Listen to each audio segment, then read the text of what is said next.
دعوت media YouTube channel, محبت کا پیغام، انسانیت کے نام۔ حضرت مولانا مفتی روشن شاہ صاحب قاسمی دامت برکاتہم العالیہ، جنرل سیکرٹری جمعیت علماء ودربھ، صدر دینی تعلیمی بورڈ جمعیت علماء مہاراشٹر، محتمم و بانی و محتمم دارالعلوم سونوری، حضرت والا سے ہم بڑے ہی ادب و احترام کے ساتھ میں درخواست کرتے ہیں وہ کہ آئے اور اپنے مواعظ حسنہ سے ہم تمام کو مستفیض فرمائیں۔ السلام علیکم ورحمۃ اللہ وبرکاتہ۔ جواب نہیں دیا آپ لوگوں نے، یہ ہوئی کچھ کام کی بات۔ بسم اللہ الرحمن الرحیم، الحمد للہ رب العالمین والصلاة والسلام علی سید المرسلین وخاتم النبیین وعلی آلہ واصحابہ اجمعین ومن تبعہم بإحسان ودعا بدعوتہم الی یوم الدین۔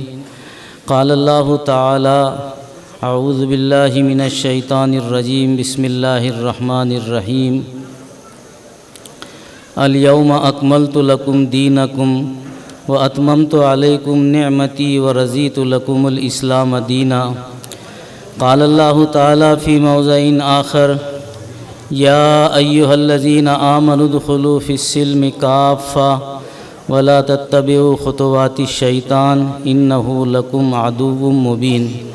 صدق اللہ العظیم۔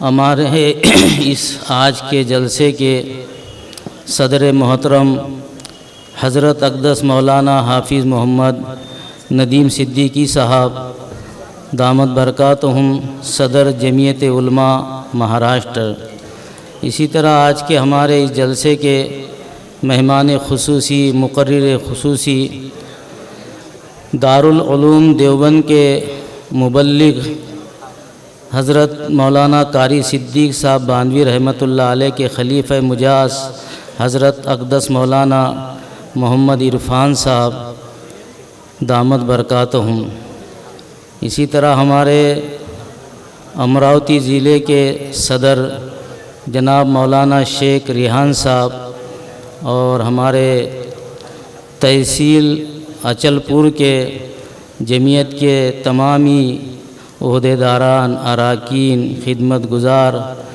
اور ہمارے دیگر معزز موقر علماء اکرام اور حاضرین گرامی، آج کا ہمارا یہ پروگرام جمعیت علماء کے بینر تلے اصلاح معاشرہ اور سیرت النبی کے عنوان سے منعقد کیا گیا۔ اصلاح معاشرہ کی ضرورت کیوں پڑتی ہے؟ اس لیے کہ میرے بھائیوں، اللہ نے ہم کو ایمان دیا اور ایمان کی دولت یہ سب سے بڑی دولت ہے۔ ایمان کی دولت اللہ تعالیٰ نے ہم کو محض اپنے فضل سے، اپنے کرم سے دیا ہے۔ ایمان کے حاصل کرنے میں ہم میں سے کسی کا کوئی ذرہ برابر بھی دخل نہیں ہے، یہ اللہ تعالیٰ نے محض اپنے فضل سے ہمیں ایمان کی دولت نصیب فرمائی۔ اب اللہ تعالیٰ یہ فرماتے ہیں کہ میرے بندو، ایمان کی دولت میں نے تم کو بغیر مانگے عطا فرمائی ہے۔ اب میرا تم سے مطالبہ یہ ہے کہ تم اسلام میں پورے داخل ہو جاؤ، اور اللہ کا یہ مطالبہ کہ اسلام میں تم پورے داخل ہو جاؤ، اس میں اللہ کا کوئی نفع نہیں ہے۔ اللہ تعالیٰ وراء الورا ہے، کل یومن ہوا فی شان ہے۔ وہ ایسی ذات ہے کہ ساری دنیا جو ہے وہ فرعون اور ابو جہل کے جیسی بن جائے، اتنی نافرمان بن جائے، تو اللہ کے شان میں ذرہ برابر کمی نہ آئے، اور ساری دنیا صدیق اکبر جیسی بن جائے فرما برداری کے اندر، تو اللہ کے شان میں ذرہ برابر بڑھوتری نہ ہو۔ اس کے لیے تو روزانہ نئی شان ہے۔ اللہ تعالیٰ جو ہم سے مطالبہ کر رہے ہیں کہ تم اسلام میں پورے داخل ہو جاؤ، ہمارے حکموں کے مطابق زندگی گزارو، ہمارے نبی کو رہبر مانو تو اس میں ہمارا فائدہ ہے. ہمارے فائدے کے لیے اللہ ہم سے کہہ رہے ہیں, اللہ کا کوئی فائدہ نہیں ہے. ہم اگر اسلام میں پورے داخل ہو گئے, ہم نے معاشرے کی اصلاح کر لی, تو میرے بھائیوں دوستو ہمارے زندگی میں چین آئے گا, سکون آئے گا, اطمینان آئے گا, ہمارے زندگی میں نور آئے گا, زندگی اچھی لگے گی, زندگی بجھی نہیں لگے گی. جن کی زندگی اللہ رسول کے حکم سے ہٹی ہوتی ہے ان کی زندگی بجھی رہتی ہے, اور جن کی زندگی اللہ رسول کے حکم کے مطابق ہوتی ہے وہ حشاش بشاش رہتے ہیں, ان کی زندگی میں نور رہتا ہے. یہ دنیا کے اندر بھی اور پھر مرنے کے بعد اللہ ان کو جنت نصیب فرماتے ہیں. اور جو اللہ کے احکامات سے اعراض کر لیتا ہے تو اللہ تعالیٰ فرماتے معیشتاً ضنکا, ہم سب سے پہلے اس کی دنیا کی زندگی تنگ کر دیں گے جو ہمارے حکموں سے اور ہمارے نبی کے طریقے سے ہٹے گا. میرے بھائیوں دنیا کا اصول ہے, قاعدہ ہے کہ جو جس چیز کو بناتا ہے اس کو چلانے کا طریقہ بتاتا ہے. بنانے والے کے کہنے کے مطابق اس چیز کو استعمال کیا جائے, اس چیز کو چلایا جائے تو وہ چیز فائدہ دیتی ہے, وہ مشنری فائدہ دیتی ہے. اور بنانے والے کے بتائے ہوئے طریقے کے خلاف اس چیز کو, اس مشنری کو استعمال کرو تو وہ فائدہ نہیں دیتی ہے. فائدہ تو کیا دیں گی, وہ نقصان دیتی ہے. ٹرک کا بنانے والا ہے, اس نے ٹرک بنایا ہے, ٹرک چلانے کے اصول بتائے ہیں بنانے والے نے.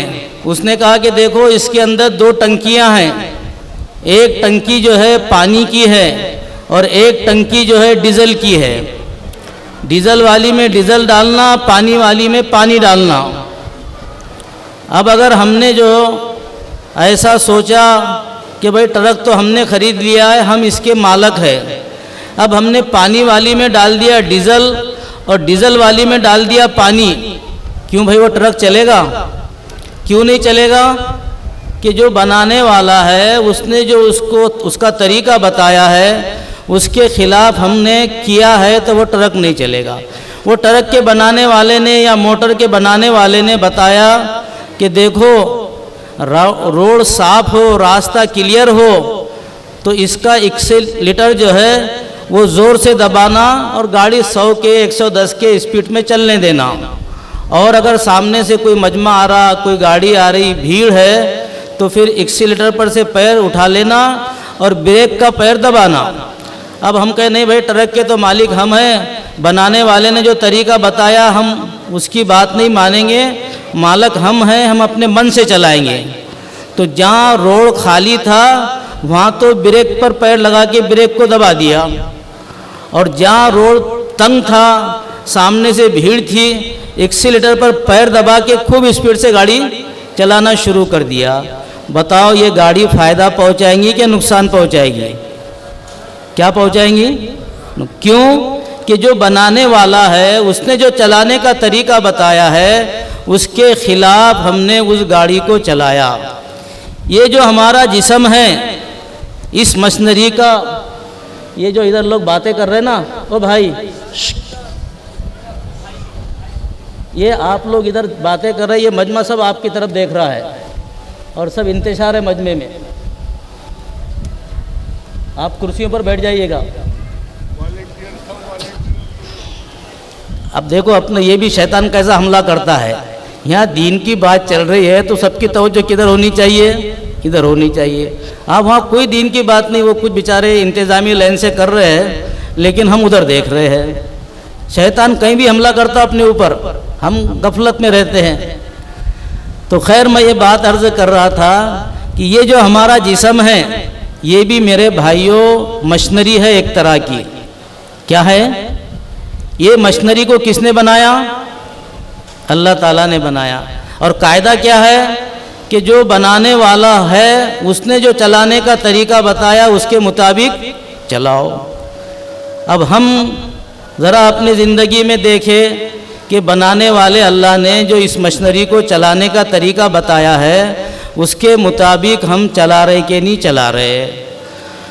اور ایسا بہترین طریقہ میرے بھائیوں اللہ تعالیٰ نے اپنے نبی کے ذریعے سے اس مشنری کو چلانے کا بتایا ہے کہ اس طریقے کو اگر ہم نے اختیار کر لیے نا تو زندگی میں مزہ ہی مزہ ہے، اطمینان ہی اطمینان ہے، اور اگر وہ طریقہ چھوڑے تو پھر میرے بھائیوں بے اطمینانی ہے، کوئی سکون نہیں ہے، کوئی چین نہیں ہے۔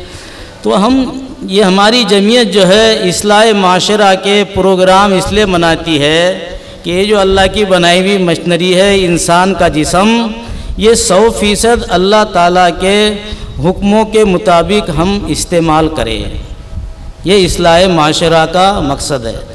ہم نے کیا کیے میرے بھائیوں، ہم جزوی دین میں جی رہے ہیں، ہم نے دین کو جو مکمل تھا اس کو چھوڑ دیے اور کچھ جزوی چیزوں کو ہم نے لے لی ہے اور اسی کو ہم دین سمجھ کر رہے ہیں۔ نماز کے مسئلے میں ہم بہت پکے مسلمان ہیں، نماز ایک اسلام کا جز ہے، تو اس جز کو ہم نے لے لیے اور اس جز میں ہم پکے مسلمان ہیں۔ کوئی مسلمان ناپاک بدن کے ساتھ، ناپاک کپڑوں کے ساتھ، بغیر وضو کے نماز پڑھتے ہوئے دیکھا کہ کسی کو آپ نے؟ نہیں، برابر کھڑے ہوں گے، نیت باندھیں گے، ثنا پڑھیں گے، رکوع ہے، سجدہ ہے، نماز کی ساری چیزیں ہیں۔ ایک منٹ کے لیے بھی ہم نماز کے اندر اللہ کے حکم کے خلاف نہیں جاتے،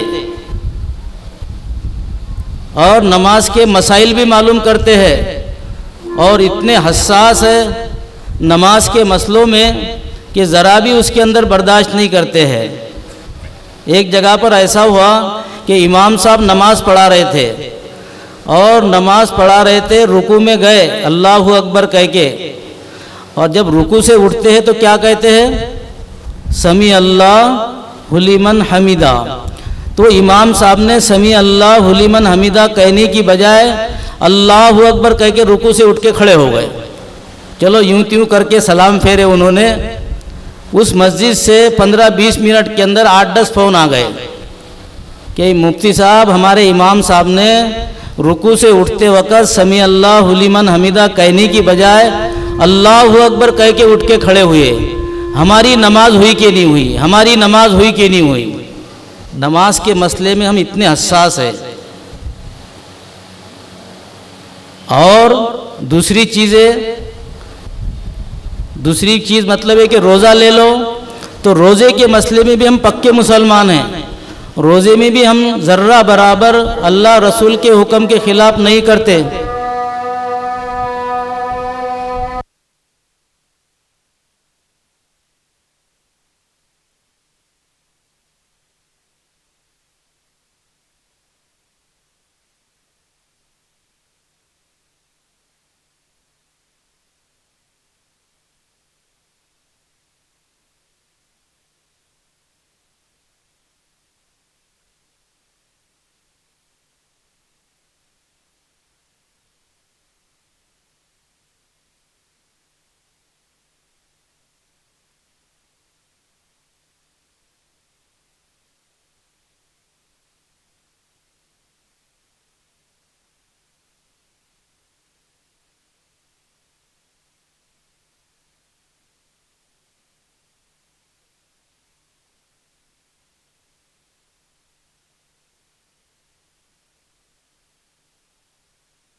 اور میں نماز کے مسئلے میں بتاؤں کہ کتنے ہم حساس ہیں کہ ہم میں سے ہر ایک کی تمنا یہ رہتی ہے کہ جو مکہ شریف کے امام صاحب ہے عبد الرحمن سدیس صاحب، نام سنے ان کا؟ آپ نے نام بھی سنے ہوں گے، قرت بھی سنے ہوں گے، بڑے امام ہیں، بہت پرانے امام ہیں۔ تو جو لوگ حج کو جاتے ہیں، عمرے کو جاتے ہیں، یا یہاں کا بھی رہنے والا مسلمان ہے، تو اس کی بھی دل میں تمنا ہوتی ہے کہ قاری عبد الرحمن سدیس صاحب سے میرا سلام ہو، مصافحہ ہو۔ ارے بھائی ایسی تمنا ہے کہ نہیں ہے دل کے اندر؟ اتنے اونچے جگہ کے امام ہے وہ۔ ہم نماز کی نیت باندھے ہوئے ہیں، اور ہمارے مسجد کے اندر فرض کرو کہ قاری عبدالرحمن صاحب سدیس آ گئے اور ہمارے بازو میں آ کے کھڑے، ہم نماز کی نیت باندھے ہوئے ہیں اور ہم کو کہہ رہے السلام علیکم ورحمۃ اللہ وبرکاتہ۔ کیا ان کے سلام کا جواب دیں گے نماز میں ہم؟ نہیں۔ وہ ہم سے کہنے لگے کہ ارے بھائی تم تو دعا کرتے تھے کہ میرے سے سلام ہو، مصافحہ ہو، میں خود ہی تمہارے مسجد میں حاضر ہو گیا ہوں اور میں خود تم سے سلام مصافحہ کرنے کی تیاری میں ہوں، پھر وہ آپ سے کہے السلام علیکم ورحمۃ اللہ وبرکاتہ، کیا جواب دیں گے ان کے سلام کا؟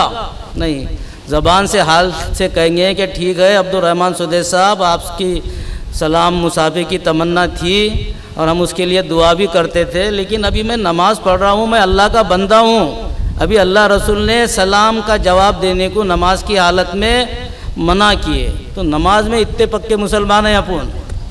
روزے کا مسئلہ یہ ہے کہ رمضان کا مہینہ ہے، گرمی کے دن ہے، بڑا روزہ ہے، یعنی 7:15 بجے روزہ کھلتا ہے، سحری کا وقت ختم ہونے سے 10 منٹ پہلے آنکھ کھلی، کیسا بھی کر کے جو ہے وہاں مطبخ میں گئے۔ مطبخ مطلب جو پکانے کی کھولی ہوتی ہے نا، وہ میں ابھی کچن بولنا چاہ رہا تھا اس کو۔ کچن کون سا لفظ ہے؟ یہاں کوئی بولنے پر پابندی ہے کیا؟ تو بولو نا پھر، کچن کون سا لفظ ہے؟ انگریزی لفظ ہے۔ حضرت مولانا شیخ الاسلام سید حسین احمد مدنی رحمۃ اللہ علیہ نے لکھا کہ کسی قوم کو دنیا سے ختم کرنا ہو تو 2 کام کرو، ایک اس قوم کا لباس بدل دو اور دوسرے جو ہے اس قوم کی زبان بدل دو۔ وہ قوم دنیا سے ایسی ملیا میٹ اور ختم ہو جائے گی کہ پتہ ہی نہیں چلے گا کہ وہ قوم دنیا میں تھی کہ نہیں تھی۔ تو لباس پر تو انہوں نے ہمارے قوم کے 90% لوگوں پر قابو کر لیا ہے۔ ہمارا لباس جو سنت سے ایک مشابہت رکھتا تھا، وہ لباس ہماری قوم کے 90% لوگوں نے چھوڑ دیا ہے اور وہ دوسرے لباس پر آ گئے ہیں۔ اب انہوں نے زبان پر لیا ہے۔ یہ زبان میرے بھائیوں اس ملک کے اندر ہماری مادری زبان کہلاتی ہے، اردو زبان، اور اسلام کا اثاثہ، اسلام کی تعلیمات 90% وہ اردو کتابوں میں ہیں۔ اگر ہم اردو سے نابلد ہو جائیں گے، اردو کو لکھنا پڑھنا بولنا چھوڑ دیں گے اور دوسری زبان کو اختیار کر لیں گے تو پھر یہ 90% اثاثہ جو اسلام کا ہے اس کا کیا ہوگا؟ آپ بولیں گے کہ اس کو سب کو انگریزی میں منتقل کر دیں گے، کوئی آسان کام نہیں ہے، کئی سال لگ جائیں گے اس کے لیے، اور جب تک کہ وہ اردو اثاثے سے ہماری نسلیں محروم ہوں گی اور پتہ نہیں وہ کہاں چلے جائیں گی۔ ایک بات کی میں آپ سے وضاحت کروں، میں انگریزی کا مخالف نہیں ہوں، میں نے خود سونوری میں الحمدللہ 1 سے لے کے 12ویں تک انگلش میڈیم کا پرمیشن لیا ہوں۔ گاؤں کے 250 بچے اس اسکول کے اندر الحمدللہ پڑھ رہے ہیں، لیکن میرے کہنے کا مطلب ہے کہ جہاں انگریزی بولنے کی ضرورت ہے وہاں پیٹ بھر کے انگریزی بولو، اور جہاں اپنی آپس کی بات چیت چل رہی ہے تو کون سی زبان بولو؟ ارے بولو بھائی زور سے، اردو۔ حکومت ہماری اردو زبان کو مٹا رہی، فلاں ایسا ناانصافی کر رہے، ارے ہم ناانصافی کر رہے، اگر ہم اس کو زندہ رکھیں گے تو کس کے باپ کی طاقت نہیں اس کو مٹا دے؟ یعنی خامو خواہ جو ہے گھروں میں بولنا شروع کر دیے، انٹی، انکل، پپا، ممی۔ ابھی ایک اچھے دیندار کے ساتھ میں ہوٹل میں بیٹھا تو وہ چاول کا آرڈر دے رہے تو رائس لا رائس۔ اب بتائیے کوئی بات ہے یہ؟ تیری زبان اللہ میاں نے اردو بنایا ہے، چاول بولنا سیدھا، لیفٹ سائڈ، رائٹ سائڈ۔ ابھی گاڑی میں بیٹھے ہوئے تھے میرے ساتھ میں ادھر سے گیا تو میں نے کہا بھائی عالم ہے، اللہ کے لیے ایسا مت بولو۔ وہ ہمارے مولانا نعیم صاحب نے تو پہلے ہی سمجھ گئے، میرے بغیر بولے دائیں بائیں بیچارے خود ہی بول رہے تھے، بولے مفتی صاحب کل جو بیان سنا بولے وہاں بیودے کے اندر، تو وہاں سمجھ میں آ گئی بات کہ اپنے معاشرے میں ہم کو اردو ہی بولنا ہے۔ تو سب بولیں گے اردو میرے بھائیوں، انگلش کو جم کے سکھاؤ لیکن اپنے آپس کے بول چال کے اندر اردو بولو، اردو لکھو، یہ زندہ رہنا چاہیے۔ خیر میں کدھر چلے گیا پتہ نہیں۔ ہاں تو گرمی کا روزہ ہے اور سحری کا وقت ختم ہونے سے 10 منٹ پہلے ہماری آنکھ کھلی، دوڑتے بھاگتے ہوئے جو ہے پکانے کے کھولی کے اندر گئے، رات کی جو روٹی سالن تھا جلدی جلدی کھانا شروع کیے، 5-6 لقمے کھائے تھے، 7واں لقمہ اٹھائے تھے منہ کے قریب گیا، ادھر سے اعلان ہوا سحری کا وقت ختم ہو گیا۔ اب یہ جو لقمہ اٹھایا ہوا ہے منہ کے قریب، یہ منہ کے اندر ڈالیں گے کہ منہ کے باہر کریں گے؟ ذرا زور سے بولو. اتنے پکے مسلمان ہیں روزے کے اندر. اپن روزہ کھولنے کا ٹائم ہو گیا، 7:15 بجنے کو صرف 2 منٹ باقی ہے. ہونٹوں پر پپڑیاں آ رہی ہے، زبان اندر سے سوکھ رہی ہے. وہاں پر جو ہے تو شربت رکھا ہوا ہے، لسی رکھی ہوئی ہے، پلاؤ رکھا ہوا ہے، پکوڑے ہے، بھجے ہے، دنیا بھرے کے پکوان ہیں، اور خوب جم کے پیاس لگی ہوئی ہے، خوب جم کے بھوک لگی ہوئی ہے، اور روزہ کھولنے صرف 2 منٹ باقی ہے. کیا ہم میں سے کوئی 2 منٹ پہلے روزہ کھول لے گا؟ نہیں کھولے گا. یہاں بھی اتنے پکے مسلمان ہیں اپن. یہ جزوی دین ہے ہمارا. نماز میں پکے مسلمان، روزے میں پکے مسلمان، یہ جزوی دین ہے. اور اللہ کا مطالبہ کیا ہے؟ کلی دین کا ہے کہ پورے دین کو اپناؤ. اب ہم چلتے ہیں نکاح. جیسے نماز عبادت ہے، روزہ عبادت ہے، ایسے نکاح بھی کیا ہے؟ ذرا زور سے بولیے. نکاح بھی عبادت ہے. اللہ کے رسول نے فرمایا کہ نکاح سے پہلے کی 2 رکعت، اس کا 2 رکعت کا ہی ثواب ملے گا، اور نکاح کے بعد جو 2 رکعت نماز پڑھیں گے تو اس کا ثواب 160 رکعت کے برابر ملے گا. کتنے رکعت کے برابر؟ جیسے ایجاب قبول ہو گیا اور بنے میاں اس کے بعد 2 رکعت پڑھے گا تو 160 رکعتوں کا ثواب ملے گا. نہیں، 1 رکعت کا 80 رکعت کے برابر نکاح کے بعد میں ثواب ہو جاتا ہے. اللہ فرماتے ہیں کہ جو نکاح کر لیتا ہے تو اس کی مدد کرنا میرے ذمے ضروری ہے، اس کے روزی میں برکت دینا میرے ذمے ہے. تو کیا معلوم پڑا کہ روزہ کیا ہے؟ عبادت ہے. جس نے نکاح کر لیا اس نے اپنے آدھے دین کی حفاظت کر لی. تو کیا معلوم پڑا؟ نکاح کیا ہے؟ عبادت ہے. اب نکاح کے اندر ہم دیکھو، جیسے ہم نماز میں پکے مسلمان ہیں، روزے میں پکے مسلمان ہیں، کیا نکاح میں ایسے پکے مسلمان ہیں؟ میرے پاس آج تک کوئی ایسا پوچھنے کو نہیں آیا اور کوئی سوال بھی نہیں آیا کہ مفتی صاحب میں اپنا نکاح کر رہا ہوں یا اپنے بیٹے کا نکاح کر رہا ہوں یا اپنے بیٹی کا نکاح کر رہا ہوں، یہ نکاح کرنے کا سنت طریقہ، عبادت کا طریقہ کیا ہے؟ تو یہاں ہم نے جو ہے نکاح کو، بیٹا پانی رکھ دیں، سب مجمع منتشر ہوتا ہے. ایک وقت میں ایک ہی کام کرنا چاہیے نا، پیاس تو میرے کو لگنا چاہیے نا، میں بیان کر رہا تو.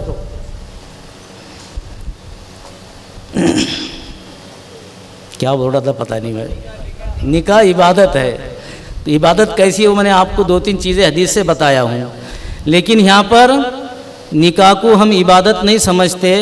وہ 7-8 منٹ جو ہوتے ہیں نا، قاضی صاحب خطبہ پڑھتے ہیں، ایجاب قبول کراتے ہیں، مہر متعین، 2 گواہ، 1 وکیل، وہ پورا ٹائم میں نے 1 مرتبہ گنا ہوں تو وہ 7 سے 8 منٹ کے اندر پورا 7-8 منٹ تک وہاں پر ہم مسلمان ہیں. اور باقی جو ہے منگنی سے لے کے پوری بدائیگی تک اس میں نہیں. اور نماز میں عبد الرحمن سدیس صاحب کے سلام کا بھی جواب دینے کو تیار نہیں ہے. ہم زبان حال سے نکاح کے مسئلے میں یہ کہتے ہیں،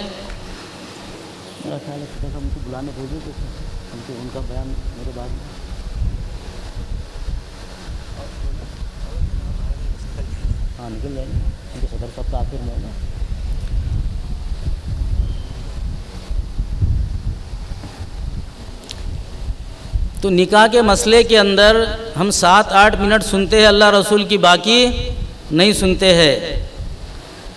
اور ہم زبان حال سے کہتے ہیں کہ وہ اسلام، میرا نکاح ہونے والا ہے، میرے بیٹے کا نکاح ہے، میرے بیٹی کا نکاح ہے، میں تیرے کو ماننے والا ضرور ہوں، لیکن ذرا 2 مہینے کے لیے میرا گھر خالی کر دے تو، ابھی میرے کو نکاح کرنا ہے، ابھی تیری نہیں چلیں گی.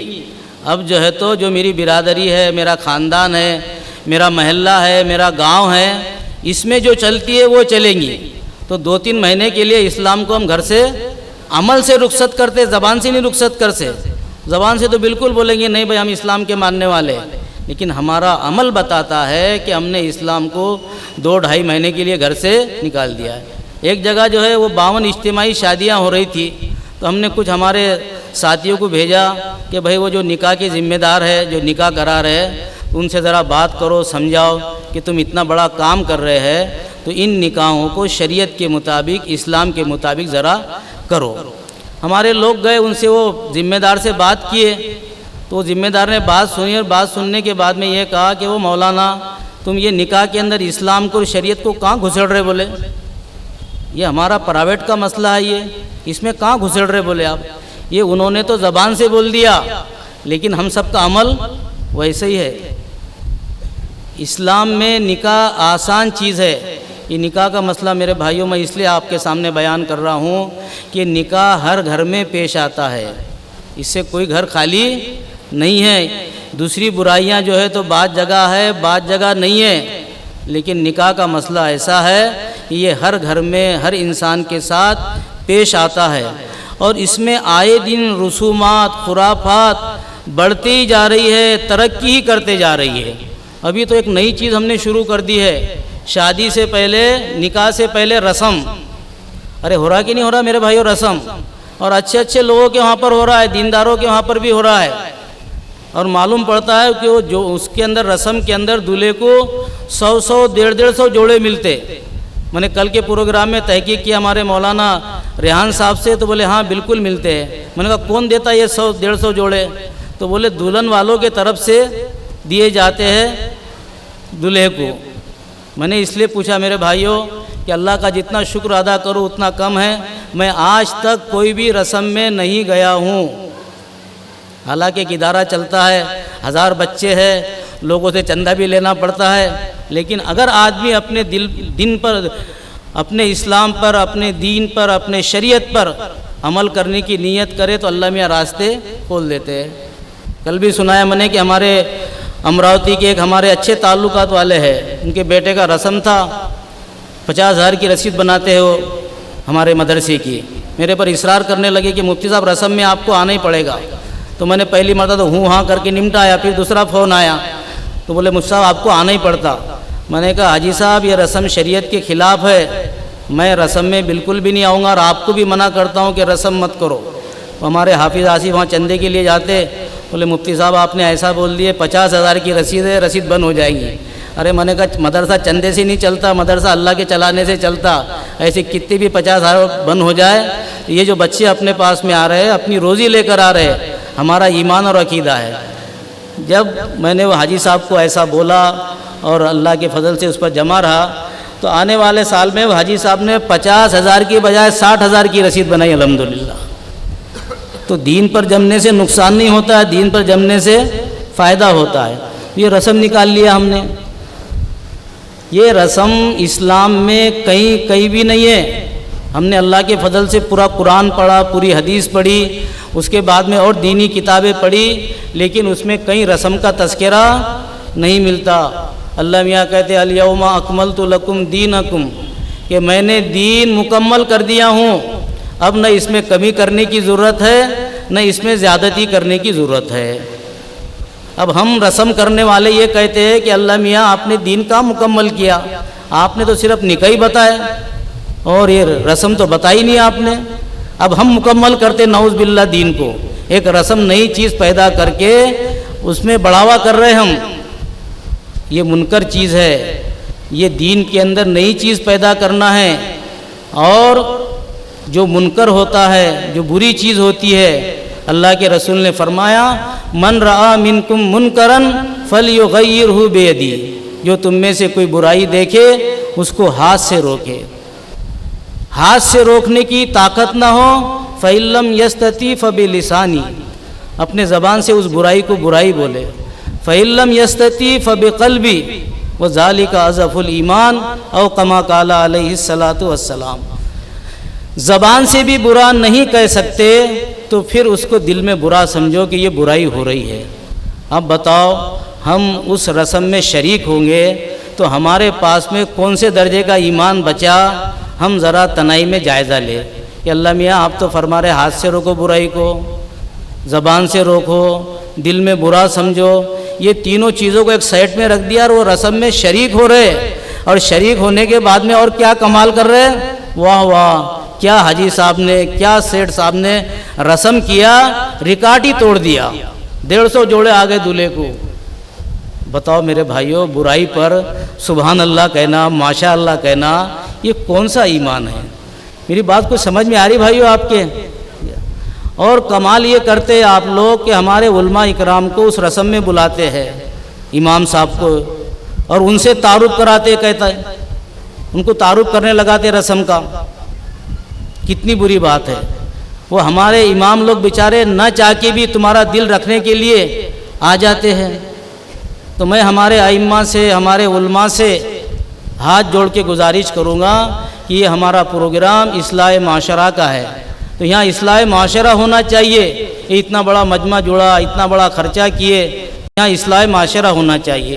تو میں ہمارے علماء سے، ہمارے ائمہ سے ہاتھ جوڑ کے دستہ بستہ گزارش کروں گا کہ آپ اپنے جمعہ کے بیان کے اندر یہ رسم کی، آپ اس پر بھی غور کرو۔ اس کا نام کیا ہے؟ بولو۔ رسم۔ رسم کا مطلب ہی یہ ہوتا ہے کہ اس میں شریعت کا کوئی دخل نہیں ہے، یہ رسم ہم نے خود ایجاد کی ہے، نام ہی خود اس کا بتا رہا ہے کہ یہ بری چیز ہے۔ تو میں ائمہ اکرام سے گزارش کروں گا کہ جمعہ کے بیان میں اس منکر کو بیان کرے اور صاف کہے کہ بھائی دیکھو رسم مت کرو، ہمارے کہنے کے بعد بھی آپ نہیں مانیں گے، رسم کریں گے تو اللہ کے لیے ہم کو رسم میں تعارف کرانے کی دعوت مت دینا۔ کون کون ہمارے ایسے علماء اکرام ہیں جو جمعے کے بیان میں اس طرح کی بات کریں گے؟ ذرا ہاتھ اونچے کرو، مجمع میں ہو، اسٹیج پر ہو تو ذرا ہاتھ اونچے کرو۔ ادھر بھی جو بیٹھے ہمارے مولانا شاکر صاحب سے بھی درخواست ہے ہماری، ہاں ادھر اوپر آ جائیے نا آپ، آئیے۔ اور میرے بھائیوں، ہم سب کو مرنا ہے اور ہم سب کو اللہ کے سامنے جانا ہے، پورے زندگی کا حساب دینا ہے، اور وہاں جو حساب ہوگا وہ ہمارے رسم و رواج کے اعتبار سے نہیں ہوگا۔ اگر سارے لوگ بھی جو ہے کوئی شریعت کے خلاف کام شروع کر دے کہ بھئی اچھے لوگ بھی کر رہے ہیں، دیندار لوگ بھی کر رہے ہیں، چلو کیا ہو گیا اب ہم کو بھی کرنے کے اندر، اللہ میاں کے وہاں اللہ میاں کسی کے روب سے اور کسی کی اکثریت سے نہیں ڈرتے، ان کے اصول وہ اصول ہے، لا تبدیل لکلمات اللہ، اللہ کی اس میں کوئی تبدیلی نہیں آتی ہے، جو ان کے اصول ہے وہ ہمیشہ کے لیے اصول ہے۔ تو اس پر ہم سے پوچھ ہوگی کہ تم نے دین میں زیادتی کیوں پیدا کی؟ نکاح کے اندر بہت ساری چیزیں ہم نے ایسی جوڑ دی ہے جس کا شریعت سے کوئی تعلق نہیں ہے۔ جہیز کا اسلام میں کوئی تصور نہیں ہے۔ یہ جو بیٹی کو ہم جہیز دے کر اس کو فارغ کر دیتے ہیں اور اس کو جائیداد میں سے حصہ نہیں دیتے، یہ بہت بری بات ہے۔ جائیداد میں سے بیٹی کا بھی حصہ ہے، بیٹے کا دگنا ہے، بیٹی کا ایکرا ہے۔ اگر آپ نے 2-3 لاکھ روپے چھوڑے ہیں اور آپ کو ایک بیٹا ہے اور ایک بیٹی ہے اور کوئی دوسرا وارث نہیں ہے اور آپ نے قرضہ وغیرہ نہیں آپ پر، تو یہ 3 لاکھ روپے میں سے 2 لاکھ بیٹے کو ملیں گے، 1 لاکھ بیٹی کو ملیں گے۔ یہ دینا فرض ہے اور اس کے خلاف کرنا ایک دم حرام ہے۔ جو بیٹی کا حصہ نہیں دیتے، بیٹوں میں بانٹ دیتے ہیں، قبر میں ان سے پوچھا جائے گا، میدان حشر میں ان سے سوال کیا جائے گا۔ جہیز نہیں ہے اسلام میں، وہ شروع کر دیے، اور جو وراثت ہے اس کو ہم نے بند کر دیے۔ اب یہ شادی جہیز کی وجہ سے، بارات کی وجہ سے، یہ غریبوں کے لیے وبال جان بن گئی ہے۔ بلکہ بچی گھر پیدا ہوتی ہے غریب کے یا اور دوسرے کی بھی گھر پیدا ہوتی ہے، تھوڑے سے ایک مالدار کی بھی، تو وہ بیچارہ تھوڑا سا چہرے کو اتار لیتا ہے۔ حالانکہ بچی اتنی برکت کی چیز ہے کہ اللہ کے رسول صلی اللہ علیہ وسلم نے فرمایا کہ جو 3 بچیوں کی پرورش کرے، ان کو پڑھائے لکھائے، پرورش کرے اچھے سے اور ان کا اچھی جگہ نکاح کر دے، تو میں اور وہ دونوں جنت میں ایسے ہوں گے جیسے یہ 2 انگلیاں۔ ایسا پڑوس ملے گا اللہ کے رسول کا جنت کے اندر اس آدمی کو جس نے بچیوں کی پرورش کی۔ کسی ایمان والے سے کہا جائے کہ تیری سب سے بڑی تمنا کیا ہے بتا، وہ مسلمان جو ہے، وہ مومن جو ہے، مہینوں گنتی سوچے، بڑے بڑے علماء سے مشورہ کرے کہ مومن کی سب سے بڑی تمنا کیا ہو سکتی ہے، بڑے بڑے اللہ والوں سے مشورہ کرے، تو اس کا صحیح جواب یہی آ سکتا ہے کہ مومن کی تمنا سب سے بڑی یہ ہے کہ اللہ کے رسول کا پڑوس جنت میں مل جائے، کہ ہم اللہ کے رسول کے ساتھ جنت میں رہے۔ وہ کائے پر ہے؟ یہ بچیوں کے پرورش کے اوپر.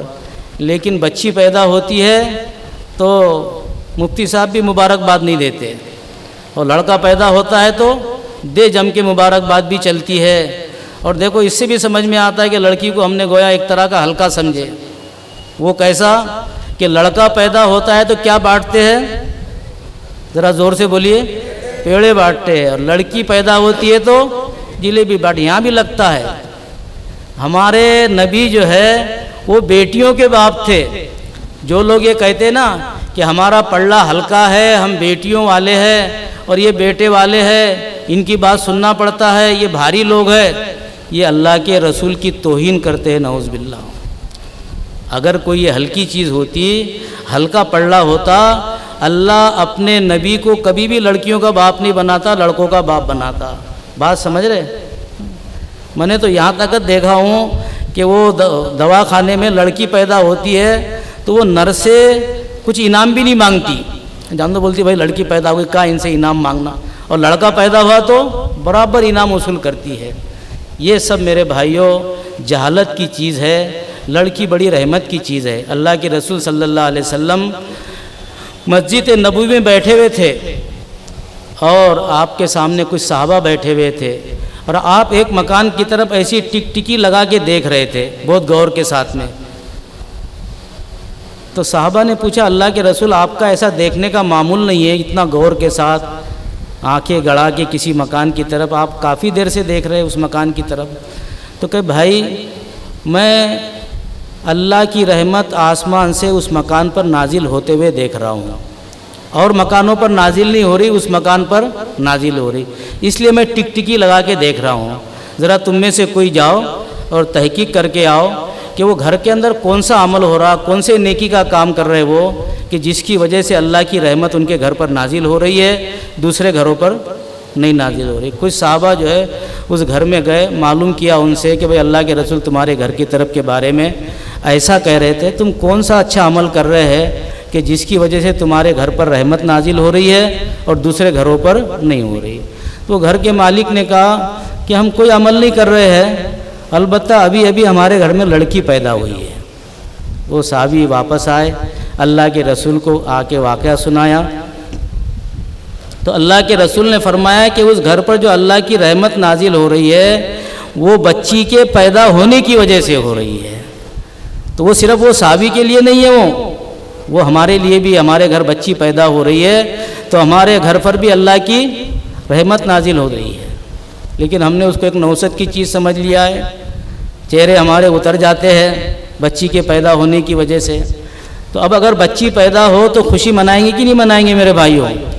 اور یہ پیڑے اور جلیبی یہ کوئی اسلامی چیز نہیں ہے, لیکن اگر آپ کو بانٹنا ہی ہے تو کیا کرو, اس کو تھوڑا سا الٹا کر دو. آپ نے 10 لڑکوں کی بھی اچھے سے پرورش کی تو اللہ کے رسول کا پڑو جنت میں نہیں ملے گا. کائے پر ملے گا؟ یہ لڑکی کے پرورش پر ملے گا.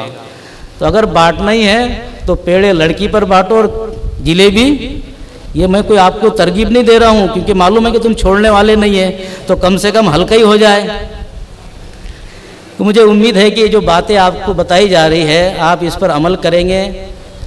تو نکاح میں جہیز نہیں ہے, اور جہیز کے بارے میں ہمارے ان نوجوانوں سے ذرا کہوں گا کہ بھائی جہیز کے اندر جو ہے وہ دلہن کے طرف سے اپنے کو کپڑے بھی ملتے ہیں نا, کپڑے جوڑی کی رقم وغیرہ نہیں تو کم سے کم کپڑے دلا کے دیتے ہیں. وہ جوتے کے لیے بھی پیسے ملتے ہیں, انگوٹھی گنگوٹھی وہ سارا آپ سب اس کو جانتے ہیں کیا کیا ہے. پلنگ بستر بھی ملتا ہے جہیز کے اندر, پلنگ بستر بھی جو ہے وہ لڑکی کا ہی ہوتا ہے. ساتھ میں جو ہے تو کولر بھی آتا ہے, بعض جگہ اے سی بھی آتی ہے, اور نہ جانے کیا کیا آتے ہیں. یہ جو لڑکی ہے اس کے بارے میں کہا گیا کہ یہ صنف نازک ہے. آپ نازک نہیں ہے, وہ نازک ہے, آپ مرد ہے. اور آپ کے بارے میں فرمایا گیا الرجال قوامون علی النساء, کہ ہم نے تم کو عورت کے اوپر حاکم بنایا ہے, تم حاکم ہو وہ محکوم ہے. بتاؤ وہ بیچاری محکوم زندگی بھر ہم نے ہمارے ابا جان کے کپڑے پہنے, ہمارے کمائی کے کپڑے پہنے, جوتا بستر پلنگ اور دوسرا سامان سب اپنے کمائی سے یا اپنے ابا کے کمائی سے. ایک مسنون سنت طریقہ نکاح کا ہمارے سامنے آیا. ایسے وقت میں ہم بھیگ کے کپڑے، بھیگ کا وہ اپنے جو ہے تو بستر، پلنگ، اے سی وہ استعمال کرے. میرے نوجوانوں، ذرا اپنے غیرت کو بھی تھوڑا جگاؤ. سوچو ہم کیا کر رہے ہیں. ہمارے پیسے کے کپڑے پہننا چاہیے، ہمارے پیسے کا جوتا پہننا چاہیے، ہمارا خود کا پلنگ بستر ہو، اس کا وہاں سے نہ لے، ہم ساری چیزیں ہم لے. لیکن ہم کیسا کر رہے، کیا کر رہے میرے بھائیوں. غیرت کے بھی خلاف ہے کہ نہیں ہے؟ ارے بتاؤ بھائی، غیرت کے خلاف ہے کہ نہیں ہے یہ؟ میرے کو تو تنہائی میں میں سوچتا ہوں تو بڑا مجھے اس پر طبیعت پر ایک دم عجیب سا حال طاری ہوتا ہے کہ اللہ یہ ہمارے قوم کے نوجوان کیا کر رہے. اور ایک بات طے ہے کہ اگر دلہا سوچ لے کہ نہیں مجھے شریعت کے مطابق کرنا ہے تو دنیا کی کوئی طاقت اس کو روک نہیں سکتی. تو ایک تو رسم ختم کرنا ہے، جہیز ختم کرنا ہے، بیٹی کو میراث میں سے حصہ دینا ہے. اور یہ جو بارات لے جاتے کام چھوڑ کے، یہ ساری یہ بھی واہیات چیز ہے. اللہ کے رسول صلی اللہ علیہ وسلم نے خود کے 9 نکاح کیے، اپنے بچیوں کا نکاح کیا اور بھی دوسرے بچیوں کا نکاح کیا. اس میں کئی رسم نہیں ملتا، کئی جہیز نہیں ملتا، کئی بارات نہیں ملتی، اور جو اپنے اس میں خرافات ہے وہ خرافات بھی نہیں ملتی. اب بعض لوگوں کے ذہن میں یہ آ رہا ہوگا کہ تم بولتے کہ جہیز نہیں ملتا تو حضور نے تو حضرت فاطمہ کو جہیز دیا، اور میرے جیسے کچھ لوگ بولتے کہ جہیز دینا سنت ہے. بات سمجھ میں آ رہی؟ تو اس کو ذرا سا آپ دھیان کے ساتھ، توجہ کے ساتھ میں سنو. ایک بات تو یہ ہے کہ اللہ کے رسول کی اور بھی 3 بیٹیاں تھیں. ان تینوں بیٹیوں کو جہیز دینے کا تذکرہ نہیں ملتا. کیوں مفتی نور الدین صاحب ملتا کیا کہیں تذکرہ ایسا؟ نبی ظلم نہیں کر سکتا، ناانصافی نہیں کر سکتا. اللہ کی طرف سے اس کی حفاظت ہوتی ہے نبی کی. اگر ایک کو جہیز دیا اور تینوں کو جہیز نہیں دیا تو نعوذ باللہ یہ تو ناانصافی لگتی ہے، اور نبی ایسا کر نہیں سکتا. تو حضرت فاطمہ کو جو ہم جہیز دیا کہتے ہیں اور جس کو سنت ثابت کرتے ہیں، اس کو ذرا آپ غور سے سنو. حضرت علی اور حضرت فاطمہ کا جب نکاح طے ہوا اور نکاح کی دن تاریخ طے ہوئی تو اس سے کچھ پہلے اللہ کے رسول نے حضرت علی کو بلایا اور کہا کہ علی تمہارا نکاح ہونے والا ہے، تمہاری بیوی تمہارے گھر میں آنے والی ہے، تو کیا گھر میں کوئی ساز و سامان ہے بیوی کے آنے کے موقع پر جو لگتا ہے؟ تو حضرت علی نے فرمایا کہ اللہ کے رسول میں تو بچپنے سے آپ ہی کے کفالت میں ہوں، آپ ہی کے پاس رہتا ہوں، میرے گھر میں تو کچھ بھی نہیں ہے ساز و سامان. تو کہ آپ کے پاس میں ایک زرہ ہے جو جنگ کے موقع پر پہنی جاتی ہے، تو آپ جو ہے وہ زرہ کو بازار میں لے جا کر بیچو، اور اس کا جو پیسہ آئے گا تو پھر اس سے اپن گھر کا ساز و سامان خریدیں گے. یہ زرہ حضرت علی کی ہے، ذرا اس پر خیال رکھنا آپ نے. حضرت علی وہ زرہ لے کر بازار میں بیچنے کے لیے نکلے. راستے میں جو ہے حضرت عثمان سامنے سے آ رہے تھے، ادھر سے حضرت علی جا رہے تھے. حضرت عثمان حضرت علی کی دعا سلام ہوئی. حضرت عثمان نے پوچھا علی کہاں جا رہے؟ تو کہ بھائی شادی کا وقت قریب آ گیا، گھر میں سامان نہیں ہے، تو اللہ کے رسول نے یہ زیرہ بیچنے کو فرمایا ہے، تو میں بازار میں زیرہ بیچنے کے لیے جا رہا ہوں. حضرت عثمان نے فرمایا کیا تم ہمارے ہاتھ بیچو گے؟ تو حضرت علی نے کہا کیوں نہیں، ہم کو تو بیچنا ہی ہے. کتنے میں بیچو گے؟ تو کہ 200 درہم کے اندر. تو حضرت عثمان نے فرمایا کہ نہیں، ہم 400 درہم میں خریدیں گے. بیچنے والا کتنا کہہ رہا اور خریدنے والا 400. اور خریدنے والے کو یہ بھی معلوم ہے کہ ٹائم کون سا ہے، شادی کا ٹائم ہے، گھر میں سامان نہیں ہے. ہمارے پاس کوئی ایسا ضرورت مند آتا کوئی چیز بیچنے کے لیے اور وہ کہتا کہ 200 میں بیچنا چاہتا ہوں میں، تو ہم کتنے میں مانگتے تھے؟ 100 روپے میں. جو اپنے طرف کہاوت ہے نا کہ کسی کی گری دیوار اور کسی کو لگا کام، تو ہم 100 میں یا 150 میں مانگتے تھے. لیکن ان کا یقین آخرت پر تھا کہ اپنے بھائی کی مدد کریں گے تو اللہ ہم کو نوازے گا. تو 200 کی چیز کتنے میں خریدا؟ اب حضرت عثمان زیرہ لے کے نکلے، حضرت علی پیسے لے کے نکلے. 2-4 قدم چلے تھے کہ حضرت عثمان نے آواز دی، وہ علی ذرا ٹھہرو. حضرت علی ٹھہرے، حضرت عثمان ان کے قریب گئے اور قریب جانے کے بعد میں کہا بھائی تمہارا ہمارا معاملہ ایک مکمل ہو چکا تھا، تم نے زیرہ ہمارے ہاتھ بیچے، ہم نے زیرہ لے لیے، تم کو پیسے دے دیے، ایک معاملہ نمٹ گیا تھا، اب یہ زیرہ جو ہے ہمارے طرف سے تم کو ہدیہ ہے۔ تو حضرت علی رضی اللہ تعالیٰ عنہ وہ پیسے اور وہ زیرہ لے کر نبی پاک صلی اللہ علیہ وسلم کی خدمت میں حاضر ہوئے، حضرت عثمان کا پورا واقعہ سنایا۔ اللہ کے رسول صلی اللہ علیہ وسلم نے حضرت عثمان کو خوب دعائیں دی۔ پھر وہ جو 400 درہم تھے اس کا وہ مشکیزہ خریدا گیا، مسلح خریدا گیا، بستر خریدا گیا، چکی خریدی گئی، لوٹا خریدا گیا۔ اب سچی بتاؤ یہ کس کے پیسے تھے؟ بولو ذرا زور سے۔ یہ حضرت علی کے زیرہ کے پیسے تھے، حضور نے اپنے پیسوں سے خرید کے جہیز نہیں دیا۔ اب جو لوگ کہتے ہیں کہ حضور نے حضرت فاطمہ کو جہیز دیا اور جہیز دینا سنت ہے، میرے بھائیوں کس طرح سمجھایا جائے ان کو؟ اور یہ میں علماء کے موجودگی میں کہہ رہا ہوں، یہ واقعہ تاریخ کی کتابوں کے اندر موجود ہے۔ تو ہم شریعت سے ہٹیں گے میرے بھائیوں، مشکلیں ہیں، اور شریعت پر آؤں گے، حضور کے طریقے پر آؤں گے تو آسانیاں ہی آسانیاں ہیں۔ اب میں ہمارے ان غیور نوجوانوں سے درخواست کروں گا کہ وہ بالکل پکا وعدہ کرے، ارادہ کرے۔ ایک اور کیا نقصان ہوا میرے بھائیوں، یہ شادیوں کو ہم نے مشکل کر دیا نا، تو غریبوں کی بچیاں گھروں کے اندر نوجوانی کے عالم میں سسکیاں لے رہی ہے۔ وہ غریب لوگ ہیں، ان کے پاس میں جہیز کے لیے، بارات کو کھانا کھلانے کے لیے، رسم کے لیے پیسہ نہیں ہے، ان کی بچیاں بیٹھی ہوئے گھروں کے اندر نوجوانی کے عالم میں سسکیاں لے رہی ہے، ان کی جوانی ڈھل رہی ہے۔ جب تک کہ ان سے برداشت ہوتا ہے برداشت کرتی ہے، جب برداشت سے باہر ہو جاتا ہے تو پھر برائی کی طرف نکل جاتی ہے اور پھر غیروں کے ساتھ میں بھی بھاگ جاتی ہے۔ ہم واٹس ایپ پر دیکھتے ہیں، ارے غیر کے ساتھ بھاگ گئی، واویلا کرتے ہیں، آہیں بھرتے ہیں۔ میرے بھائیوں دوستو، اس بچی کو غیر کے ساتھ بھگانے میں ہمارے بھی عمل کا دخل ہے۔ اگر ہم نکاح کو آسان کرتے تو یہ غریبوں کی بچیاں لاکھوں کی تعداد میں گھروں میں سسکیاں نہیں لیتی نوجوانی کے عالم میں، یہ غیروں کے ساتھ میں نہیں بھاگتی۔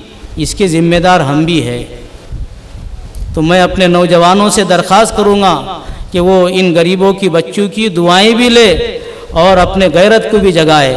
اب ذرا ہمارے وہ نوجوان ذرا ہاتھ اونچا کر کے بتائے کہ ہم رسم بھی نہیں کریں گے، جہیز بھی نہیں لیں گے، بارات بھی نہیں لے کے جائیں گے۔ کون کون ہمارے ایسے نوجوان ہیں؟ ذرا ہاتھ اونچے کرو۔ ماشاءاللہ ماشاءاللہ۔ ابھی اور ذرا ہاتھ اٹھنے چاہیے، دونوں ہاتھ اٹھنے چاہیے، میں نے ایک ہاتھ اٹھانے کا تھوڑی بولا آپ کو۔ ماشاءاللہ ماشاءاللہ۔ اب جو ہے جو بچوں کے والد ہے وہ بھی اپنے ہاتھ اٹھائے کہ میں اپنے بچے کو شادی کے ٹائم میں اپنے پیسوں کے جوڑا پہناؤں گا، اپنے بچے کو اپنے پیسوں کے جوتے پہناؤں گا، اپنے بچے کو اپنے پیسوں کے پلنگ بستر پر سناؤں گا۔ میرے بھائیوں تنہائی میں سوچنا آپ نے کتنی غیرت کے خلاف یہ چیزیں ہیں۔ اب جو ہے وہ ہمارے بزرگ حضرات جن کے بچوں کی شادی ہونے والی ہے وہ بھی ذرا ہاتھ اٹھائے کہ ہم اپنے بچے کے شادی میں نہیں لیں گے۔ ماشاءاللہ ماشاءاللہ ماشاءاللہ۔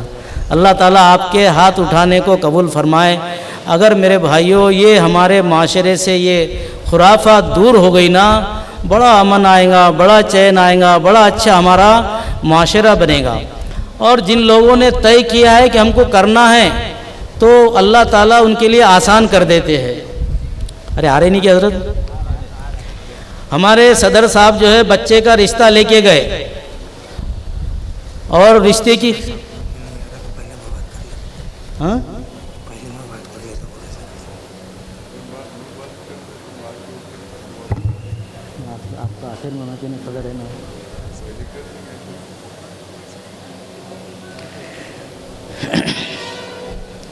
تو جو طے کرتے ہیں نا تو اللہ میاں ان کے لیے راستے بھی کھولتے ہیں۔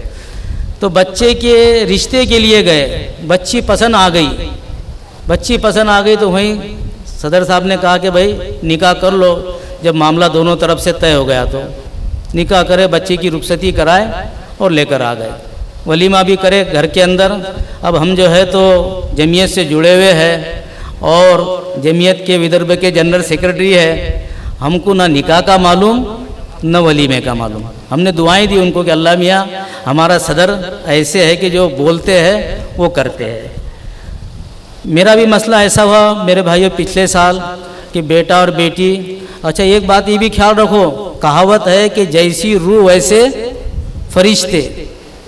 اگر آپ اپنے بیٹے کے لیے جہیز نہیں مانگیں گے, سادگی کے ساتھ میں کریں گے, تو اللہ میاں آپ کے بیٹی کو بھی ایسی رشتہ بھیجے گا. جب ہمارے بیٹے کی بات ہوئی تو میں نے ہمارے ہونے والے سمدھی سے کہا کہ جہیز ہم نہیں لیں گے بالکل بھی, پھٹا ہوا گلاس بھی نہیں لیں گے, ستلی کا چھڑا بھی نہیں لیں گے, نہ سامنے کے راستے سے نہ پیچھے کے راستے سے. سامنے کا راستہ پیچھے کا راستہ سمجھ رہے آپ؟ ہاں, بعضے لوگ کہتے ہیں ہم دیندار ہے بھائی, دیندار ہے, ہم جہیز گیز کچھ نہیں لے رہے, اور پھر وہ سمدھی پیچھے سے ٹاٹا بھر کے بیچتا ہے. یہ پیچھے کا راستہ ہے, اور سامنے کا راستہ تو باقاعدہ نمائش ہوتی ہے. تو میں نے کہا سامنے کا بھی راستہ نہیں نہ پیچھے کا بھی راستہ نہیں. اور ہم 5 لوگ آئیں گے, گاڑی میں دلہن کے لیے ایک جگہ خالی رکھیں گے, 10:30 بجے نکاح ہوگا, رک کے آپ بھی نہیں چھاپیں گے, رک کے ہم بھی نہیں چھاپیں گے, ہم بھی بارات نہیں لائیں گے, تم نے بھی کیسے بلانا مت. محلے کے 5-25 لوگوں کو بلانے کی اجازت ہے. اور اس دن تمہارے وہاں کھانا نہیں کھائیں گے ہم. یہ کھانے دانے ہے نہیں, یہ جو باراتیں لے آتے ہیں اس کو کھانا بنانے لگاتے ہیں, کہیں بھی نہیں ہے بالکل. تو بولے سب ٹھیک ہے بولے. پھر وہ گھر کو گئے تو گھر کی عورتیں تو کرتی تھے نا کچھ پلاننگ. کتنے لوگ بولتے مفتی صاحب ہم تو کرنا چاہتے, یہ گھر کی عورتیں نہیں مانتی. تو گھر کی عورت کا پہلے سے ذہن بنانا پڑتا, عین ٹائم پر تم بولو گے تو نہیں مانیں گی. تو سمدھی صاحب کہے مفتی صاحب وہ گھر کی خواتین کہہ رہی کیا کم سے کم پلنگ بستر کا تو بولو. میں نے کہا بھائی ہم نے تو ستلی کا چھڑا بھی نہیں. بولے پلنگ بستر تو بہت بڑی چیز ہے. بولے عورتیں مان نہیں رہی. تو میں نے کہا رشتہ کینسل. ارے نہیں ایسا مت بولو, بولے میں جاتا ہوں سمجھا کیا. خیر پلنگ بستر بھی ہم نے اللہ کا فضل ہے نہیں لیے, بہت آسانی کے ساتھ میں نمٹ گیا. ولیمہ بھی گھر میں کیے. اگر میں ولیمہ بڑے پیمانے پر کرنا چاہوں, نکاح کے اندر بلانا چاہوں, تو تھوڑا سا وائس میسیج کر دو تو 1000 لوگ الحمدللہ آ سکتے ہیں. لیکن میرے بھائیوں یہ دنیا کی شہرت یہ کوئی کام کی نہیں. موت پر کوئی ہمارے ساتھ میں نہیں آئے گا, قبر میں ہمارے ساتھ میں کوئی نہیں آئے گا. ہم کو تنے تنا موت کے ساتھ پنجہ لڑانا ہے. اللہ کے حکم کے مطابق زندگی گزاروں گے تو موت اچھی آئیں گی, قبر اچھی بنے گی.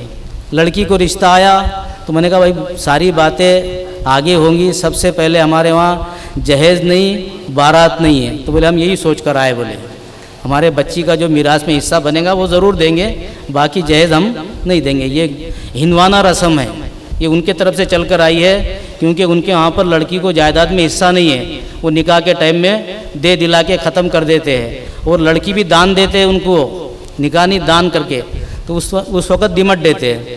ہمارے مذہب میں ایسا نہیں ہے. تو بچی کا نکاح بھی میرے بھائیوں اسی طرح آسانی کے ساتھ میں نمٹ گیا. بچے کے نکاح کے وقت بھی میں جو مدرسے کے کام ہوتے ہیں برابر 9:30 بجے تک کرتے رہا, اور نکاح کے ٹائم میں چلے گیا, نکاح پڑھا دیا. یہ تو کرنا چاہے تو اس زمانے کے اندر بھی اتنا آسان ہے. حضرت شیخ مولانا زکریہ صاحب رحمۃ اللہ علیہ, جن کی فضائل اعمال ہے, جس کی تعلیم ہوتی ہے اپنی مسجدوں کے اندر, جماعت میں نکلنے کے بعد بھی تعلیم ہوتی ہے. ان کا نام آپ نے سنے کہ نہیں سنے؟ کیا نام ہے ان کا؟ مولانا زکریہ صاحب رحمۃ اللہ علیہ. وہ اپنی کتاب آپ بیتے میں لکھتے ہیں کہ میں نے اپنے زندگی میں 14 بچیوں کے نکاح کیا ہوں. کتنی بچیوں کے؟ 14 بچیوں کے.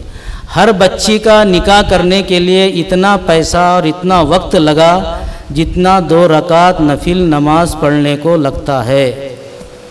2 رکعت نفل نماز پڑھنے کو کتنا پیسہ لگتا بھائی اچل پور میں؟ نہیں لگتا نا. اور وقت کتنا لگتا ہے؟ 5 منٹ لگتا ہے بس. بولے اتنا وقت لگا بولے نکاح کرنے کے لیے. سہارنپور کے مدرسے کا جلسہ تھا.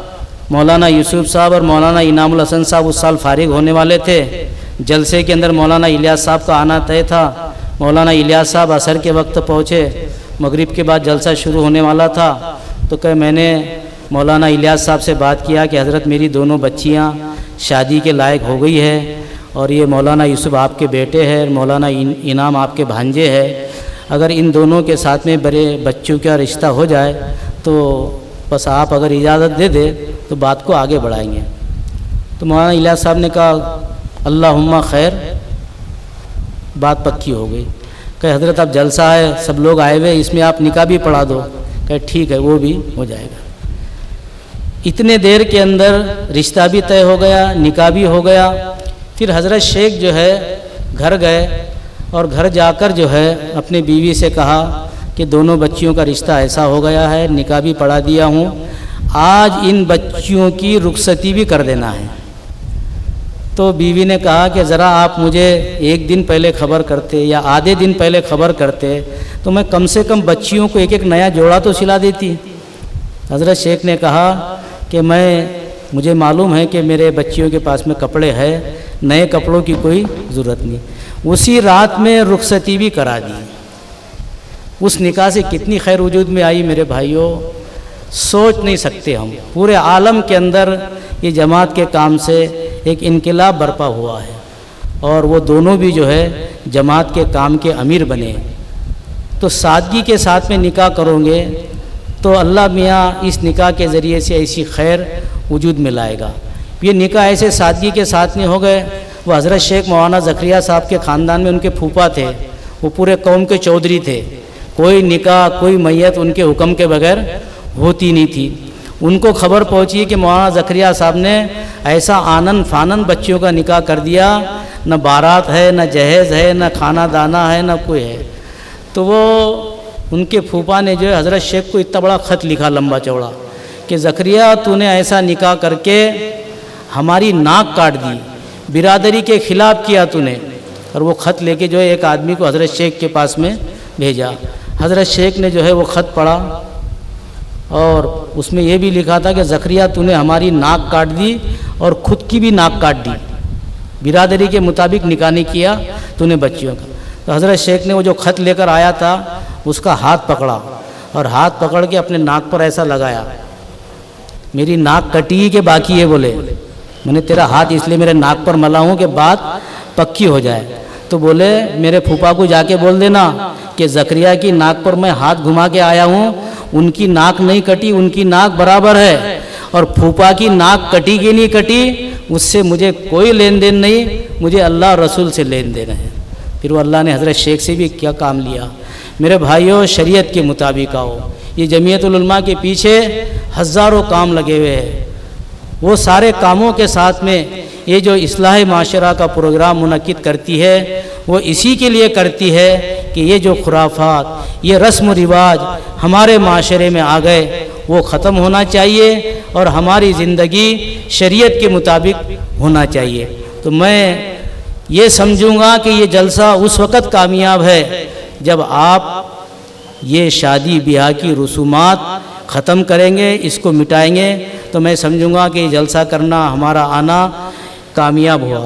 سب کریں گے میرے بھائیوں؟ تو ذرا آپ سب ہاتھ اٹھاؤ اللہ کو حاضر ناظر جان کر کہ انشاءاللہ ہم سب جو ہے شریعت کے مطابق، اسلام کے مطابق۔ پیچھے کے لوگوں کو میری آواز نہیں آ رہی کیا؟ یا اللہ، ہاں اب اٹھا رہے سب۔ اللہ تعالیٰ ہم سب کے جمع ہونے کو، سننے کو قبول فرمائے، عمل کی توفیق عطا فرمائے۔ اب جو ہے یہ تو میں نے ایک رسم کا عنوان لیا تھا، اس پر آپ کے سامنے بات کیا ہوں۔ اصلاح معاشرہ صرف رسم و رواج کی اصلاح معاشرہ نہیں ہے، عقائد کی، عبادات کی اور دوسروں چیزوں کی بھی اصلاح کی ضرورت ہے۔ اس عنوان پر جو ہے ہمارے اکابر آپ کے سامنے بات رکھیں گے۔ گزارش ہے کہ جیسے آپ ابھی تک بیٹھے ہیں ایسے بیٹھے رہے، دھیان توجہ کے ساتھ میں بات سنیں۔ اللہ تعالی ہم سب کو عمل کی توفیق عطا فرمائے۔ دعوت میڈیا یوٹیوب چینل، محبت کا پیغام، انسانیت کے نام۔